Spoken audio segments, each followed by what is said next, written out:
बिखरी बिखरी जुल्फे तेरी, पसीना माथे पर है आज, मगर क्या बात है तुम भी और भी प्यारे लगते हो। राह तक ना तारे गिनना,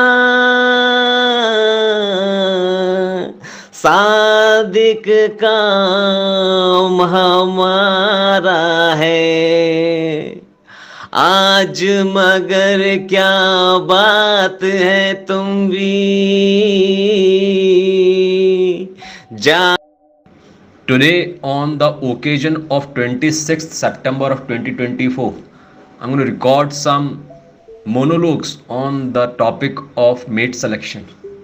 These voice notes will not be dropped in the PSS group, so you can listen here. And if I feel like, then I'll get it uploaded on YouTube channel also. But mate selection is a controversial subject, and I do not wish to compel members of superior society to mandatorily look into it and accept it. So it can be considered as an imagination, as a sarfirahat. Whatever I've studied, whatever I've experienced, whatever I've observed from the world, it is a conceptualization of all that, which is not forced on anyone. Some part of mate selection is documented in FSTS ebook, which is also discontinued. Apart from that, I never published or recorded much and detailed or concrete stuff on the subject, because the prerequisite of understanding the concept of mate selection is neuroplasticity, evolution, human brain, law of attraction, the secret, quantum. So if someone is going through the literature of mate selection, it cannot be ensured that before going through the literature of mate selection, the person has gone through all the prerequisite concepts. So that's why I never took the pain to write or speak much on it. Anyone I'm sure of that he has gone through the prerequisites, in person I tell them the tales. So first we get into the concept of mate selection. Will have to come on an agreement on the length and nature of human history, because according to Pawan Juri, history of Juri is available till 2500 years ago. Before that, what was there, how things were happening, he has no idea and he does not care. Modern science says Ved are 10-20,000 years old, but Ved themselves say that they are timeless and they are at least 400 crore years old, among which humans are 100 crore years old. And how humans arrived on the planet? Humans, in the number of thousands, they came out of the earth, and they four of them were four rishis: Vayu, Aditya, Angira, Agni. They started studying Vedas, and तो आप समझ रहे हैं ना, पृथ्वी 400 करोड़ साल पुरानी है ऋग्वेद के अनुसार, और पादप जगत, जीव जगत, ये भी 400 करोड़ साल पुराना है। ह्यूमंस हैं वो 100 करोड़ साल पुराने हैं, और हज़ारों मनुष्य धरती फाड़ कर बाहर निकले थे नॉन मैथुनी सृष्टि से। क्योंकि मैथुन करके, सेक्स करके मानवता को आगे बढ़ाना या जीव जगत को आगे बढ़ाना, ये गंदी बात है। अच्छी बात तो परमात्मा करता है, इंसान तो कर ही नहीं सकते उतनी अच्छी बात, और परमात्मा गंदी बात नहीं कर सकता। तो परमात्मा ने जो इंसानों को पैदा किया है, वो जैसे कि अमरूद के अंदर एक बीज, अंदर ही कीड़ा पैदा हो जाता है। अब जीव की उत्पत्ति तो एक बहुत डिबेटेबल टॉपिक है, बट जैसे अमरूद के अंदर कीड़ा पैदा हो जाता है, वैसे इंसान क्या है, जमीन के अंदर पैदा हो गए और 17, 18, 20 के आसपास की उम्र में वो जमीन फाड़ कर बाहर आ गए। समझ रहे हैं?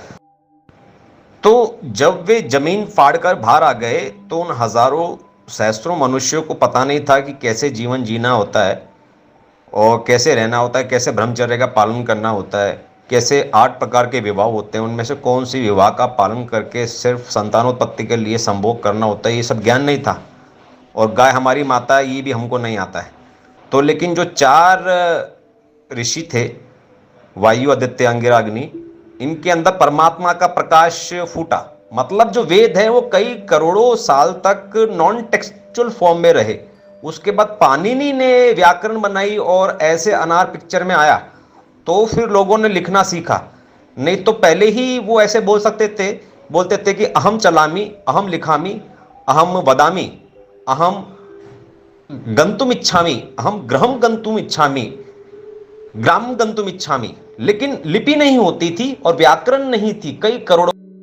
तो आज भी जैसे जो निरक्षर सोसाइटीज हैं और वो ग्रामर तो नहीं जानती हैं बट आपस में कम्युनिकेट कर लेती हैं, तो वैसे ही कई करोड़ों वर्षों तक ऐसे कम्युनिकेशन चलता रहा बिना किसी ग्रामर के, बिना किसी लिपि के। ऐसा बताया जाता है वेदों के विद्वानों के द्वारा, जिनमें ऋषि दयानंद शामिल हैं। तो ऐसे कई लंबे समय तक ऐसे चलता रहा। लेकिन ये जो 4 ऋषि थे, इनके अंदर वेद का प्रकाश गूंज चुका था। परमात्मा है बेसिकली, वो जो वेदों की नॉलेज है वो टाइमलेस है। तो वो वेदों का प्रकाश गूंज चुका है, तो उनको समझ में आ चुका है कि कैसे गाय कितनी महान है और कैसे दूसरी औरत को देखना चाहिए और कैसे बच्चों का पालन करना चाहिए और कैसे खेती करनी चाहिए या कैसे रहना चाहिए और क्या देव है, क्या भगवान है, क्या परमात्मा है, क्या गायत्री मंत्र है एंड ऑल दैट। समझ रहे हैं? और मॉडर्न साइंस के अनुसार ह्यूमन हिस्ट्री जो है वो 10-20 ज्यादा से ज्यादा 30 मिलियन ईयर्स ओल्ड बताई जाती है। मतलब कि 1 करोड़, 2 करोड़, 3 करोड़ साल पहले। और इसके अलावा और कौन कौन सी थ्योरीज एग्जिस्ट करती हैं? एक एंशिएंट एलियन थ्योरी एग्जिस्ट करती है कि इंसान जो है वो यहाँ पैदा ही नहीं हुए, हम सब तो एलियन से किसी दूसरे ग्रह से आए।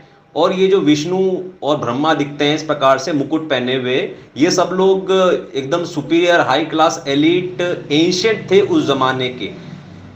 और एक और थ्योरी आती है कि जो हिस्ट्री वो 400 साल पुरानी है और जो भी टेक्स्ट हमारे सामने लिखे हुए हैं वो सब एआई से बने हुए हैं और एआई भी काफी पुरानी है। और जो भी मॉन्यूमेंट्स इधर उधर दिखते हैं पुराने, वो वास्तव में उतने पुराने नहीं है, वो कार्बन डेटिंग भी एक फेक है। So all these kind of theories exist. I want to bring in your notice, please understand, then I will tell my perception. So before I communicate my conclusion perception to you, I would like to bring in your notice a very big problem in the Vedic theory. According to Vedic theory, about 100 crore years ago, thousands of humans came out of earth. I don't have any problem with that, but 4 were special and who understood everything, and they started giving knowledge of Vedas, Ved and Upanishads to rest of the people, that this is how the world works, this is how you should live.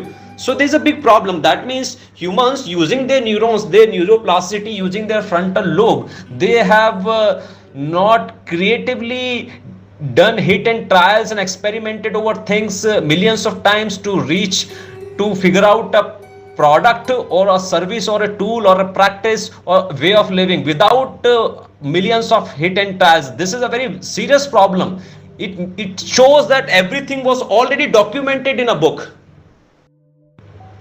But when I see myself at 37 years of age and I reflect on when I was 36, when I was 35, I was 30, 20, 15, 5, I see I have been learning things at a much faster speed.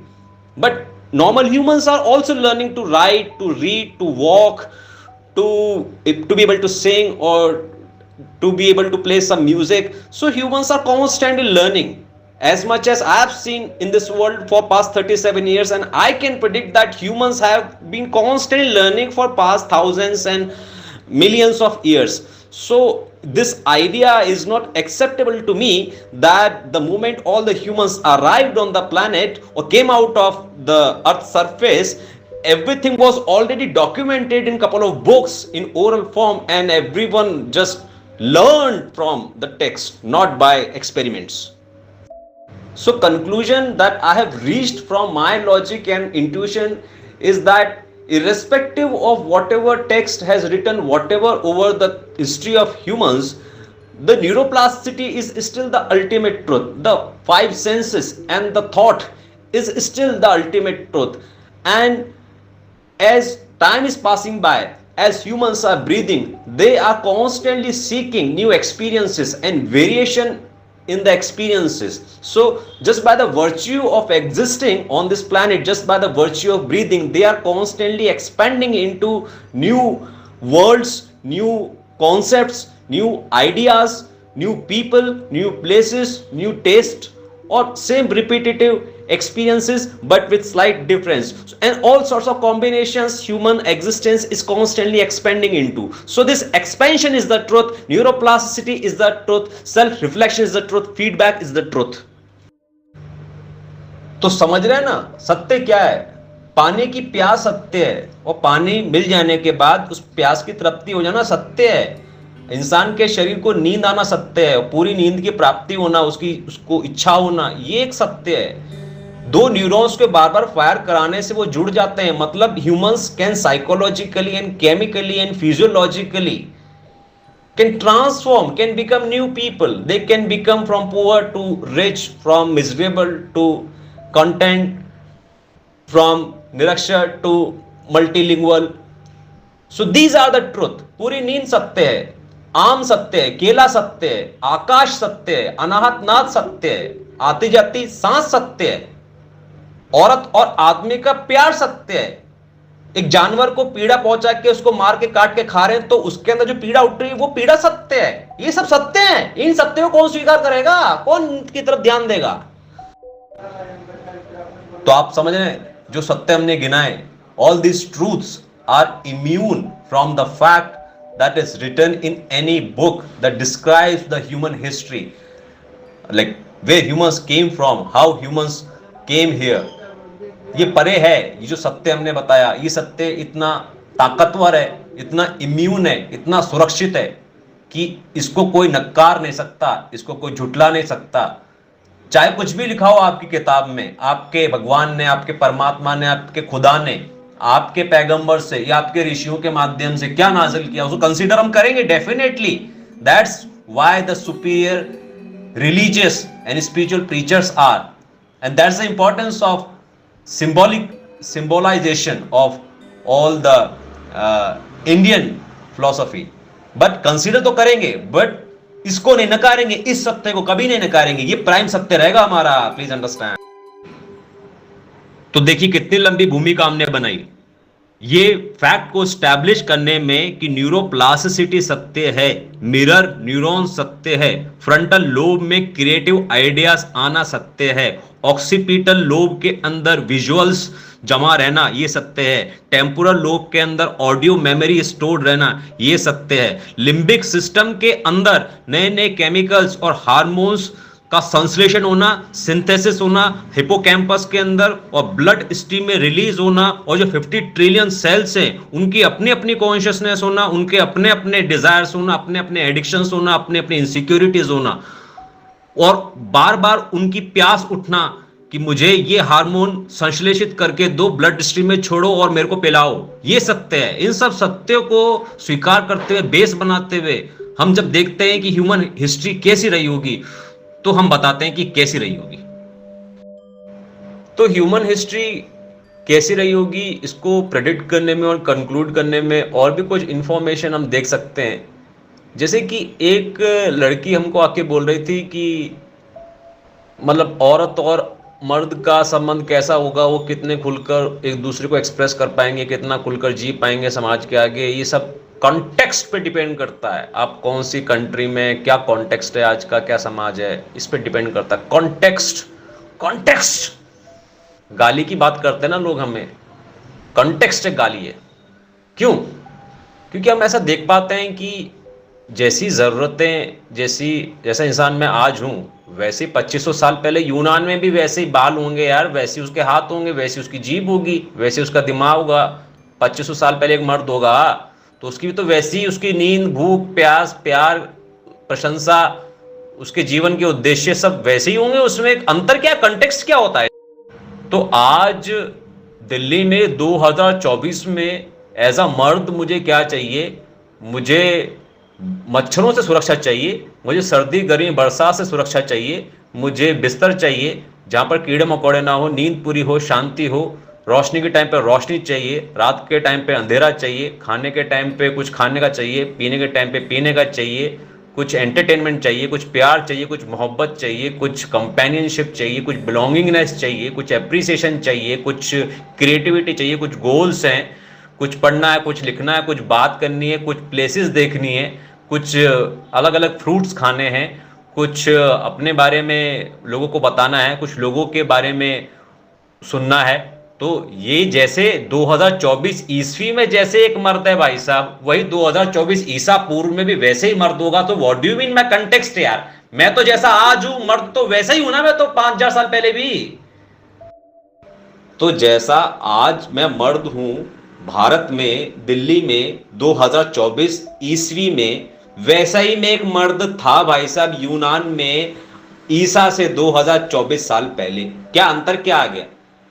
अभी आप में आपका जो गुलाम समाज है, अभी जैसे कि आज लड़कियां खूब आराम से रील बना रही हैं, अश्लील भी बना रही हैं, और जो आपके हिसाब से अश्लील नहीं है वो रील भी बना रही हैं। सब प्रकार की बुढ़िया और औरतें फिल्मों के अंदर आ रही हैं, डांस भी कर रही हैं, फुल साड़ी पहन के, पूरे कपड़े पहन के, एक सज्जन की तरह एक एक्टिंग भी कर रही हैं, नॉर्मल एक्टिंग भी कर रही हैं। तो आज आपके लिए सहज है।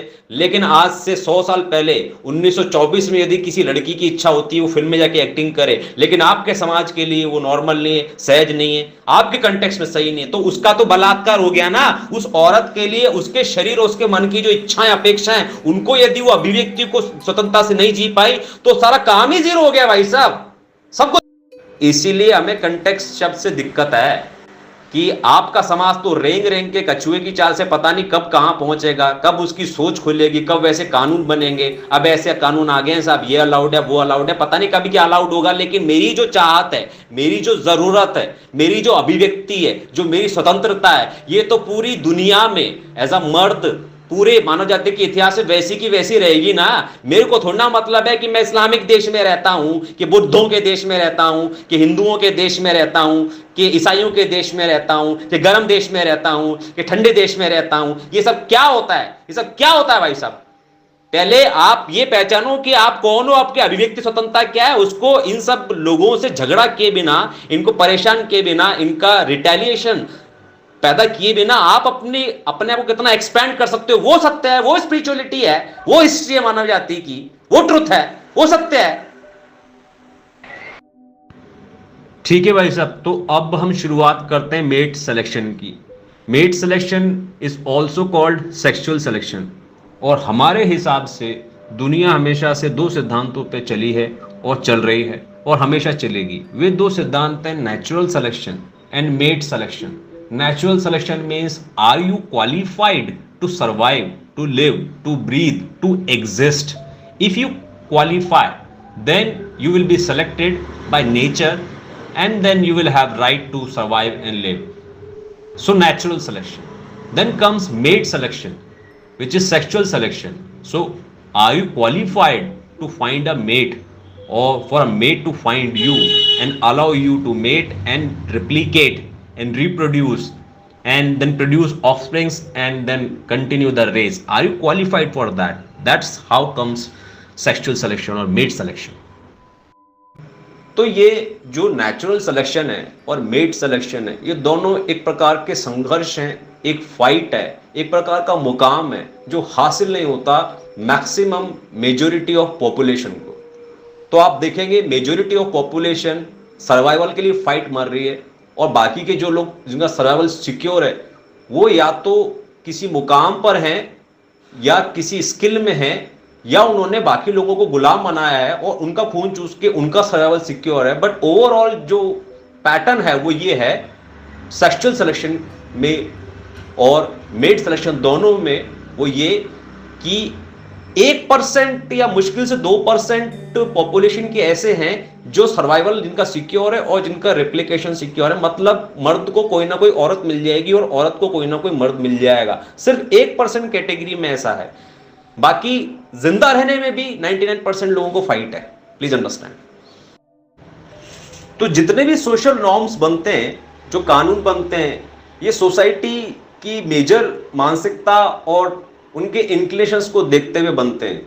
ऑफ कोर्स जो बनाने वाले होते हैं लोग, फिर वो पहले अपना भी इंक्लिनेशन, अपना बेनिफिट देखते हैं। तो जिन लोगों के हाथ में कानून बनाने की शक्ति है, वो उसको और एडवांटेजेस बनाते हैं अपने फायदे के लिए और बाकी लोगों का खून चूसने के लिए।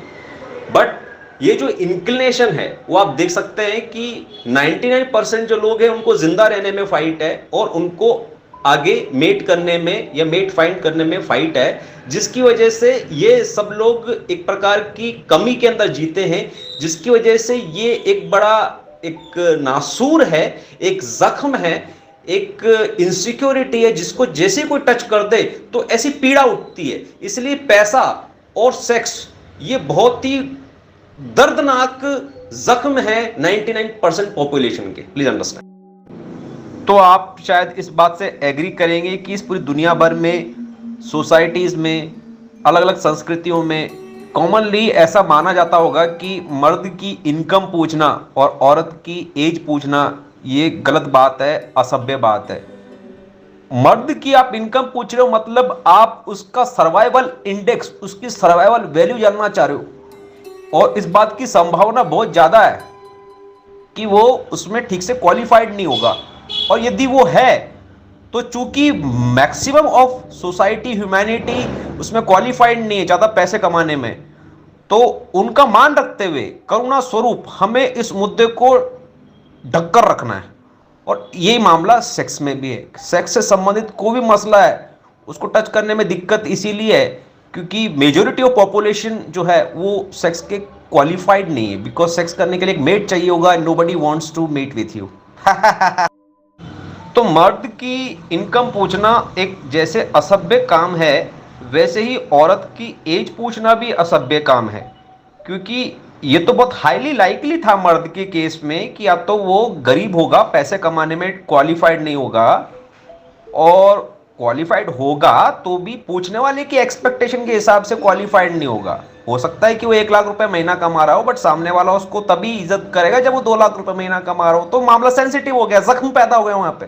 तो वैसे ही मामला औरत की एज में है, क्योंकि यहाँ पे हाईली लाइकली नहीं है, फैक्ट ही है ये। तो जैसे जैसे उसकी एज बढ़ रही है, उसका जो रिप्लिकेशन इंडेक्स है, जो उसका आर वैल्यू है, वो धीरे धीरे कम हो रहा है। तो ये सेंसिटिव मसला है।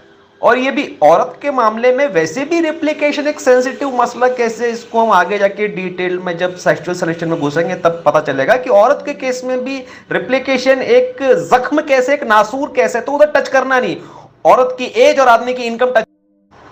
तो हमारे सामने कोई मर्द हो या औरत हो, यदि हमें थोड़ा सा भी आइडिया है कि उसकी कॉन्शियसनेस थोड़ी सी उच्च स्तर की है, उसकी चेतना थोड़ी विकसित है, और हमारी तो कोशिश ही यही है और हमारा तो अल्टीमेट सपना ही यही है कि ऐसे उच्च स्तर के लोगों के बीच में ही हम रहें, बाकी ऐसे मर्दों के बीच में हम कभी ना जाएं, ना हमारा उनसे मिलने का दुर्भाग्य हो कि उसकी इनकम पूछूं तो वो बुरा मान जाए और औरत की एज पूछूं तो वो बुरा मान जाए। समझ रहे हैं? तो हमारे को जब भी आइडिया लगता है कि सामने थोड़ा विकसित चेतना का आदमी है या कोई औरत है, तो हम तो दोनों की ही एज और दोनों की ही इनकम पूछ लेते हैं। आप समझिए, हम तो इतने खुले दिमाग के, इतनी विकसित चेतना के आदमी हैं। मतलब जो मेट सिलेक्शन और नेचुरल सिलेक्शन ने जो इनसिक्योरिटीज लोगों ने डाल दी हैं लोगों के अंदर, हम उन सब इनसिक्योरिटीज के बहुत ऊपर उठ चुके, बहुत विजयी व्यक्ति हैं। तो मनी और सेक्स इतनी बड़ी इनसिक्योरिटी है सोसाइटी की कि इसके बारे में कोई बात नहीं करेगा, और इससे रिलेटेड इंफॉर्मेशन कहीं किसी को मिल ना जाए, इसके बारे में पूरी की पूरी सोसाइटी हजार हजार साल लगा के इतने सारे कंबलों के अंदर ढक के रखती है उस चीज को। अपना जो जख्म है ना, और अपना जो नासूर है, हालांकि वो है नहीं, लेकिन उनको उसको छुपाना ही छुपाना है, उसको ढकना ही ढकना। तो उसके बारे में बात नहीं करनी है, उसके बारे में खुलकर बोलना नहीं है, उसके बारे में कुछ लिखना नहीं है, उसके बारे में कोई डॉक्यूमेंट्री नहीं बनानी है, कोई फिल्मीकरण नहीं करना है। इस मुद्दे को, इस मसले को इतना छुपा के रखना है, इतना दबा के रखना है कि किसी को पता ना चल जाए कि कौन पैसा कमाने में कितना काबिल है और मेट सिलेक्शन में कौन कितना काबिल है, क्योंकि कोई काबिल ही नहीं है। सभी नाकाबिल है 1% 2% को छोड़ के, तो सबको सच की सच्चाई पता चल जाएगी, पता चल जाएगा सब नंगे हैं, सब अधूरे हैं, सब अविकसित हैं।